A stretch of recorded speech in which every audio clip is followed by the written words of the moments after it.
On vous parle à présent du nombre d'arrêts maladie, d'arrêts de travail. Nouveau record pour l'absentéisme au travail. L'année dernière, le taux d'absence a atteint son plus haut niveau depuis 2019, avant donc l'épidémie de Covid. Et on apprend que ce sont chez les jeunes et les cadres et les jeunes, moins de 35 ans en tout cas, que le nombre d'arrêts de travail progresse fortement, notamment dans la cité phocéenne. On voit ça avec Anna Jauchard.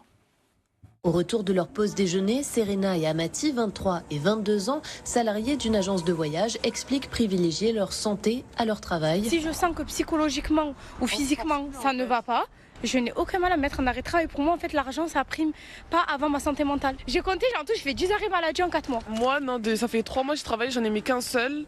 Et c'est parce que j'étais malade. Mais elles sentent bien un décalage dans leur rapport aux arrêts de travail avec leurs collègues plus âgés. Ils vont le faire sans dire qu'eux, ils se permettent pas de mettre autant d'arrêts comme vous le faites. Surtout que nous, on en met un ou deux de 2 jours, on n'est pas remboursé. On est perdant. Ouais. Honnêtement, j'ai déjà eu des moins de 200-300 € dans ma paye, mais je m'en fous, pas inventé. Derrière cette hausse des arrêts de travail, l'étude AXA pointe une santé mentale qui se dégrade chez les jeunes. C'est pourquoi le monde du travail doit s'adapter, selon Mathilde Forger, coach en reconversion professionnelle. Qu'on soit plus libre de travailler un nombre d'heures dans la semaine, mais comme on l'entend, mais que les jeunes retrouvent des modèles, de retrouver des managers épanouis qui ont justement cet équilibre vie pro et perso. Et chez les moins de 30 ans, un arrêt maladie longue durée sur 2 est désormais causé par des troubles psychologiques.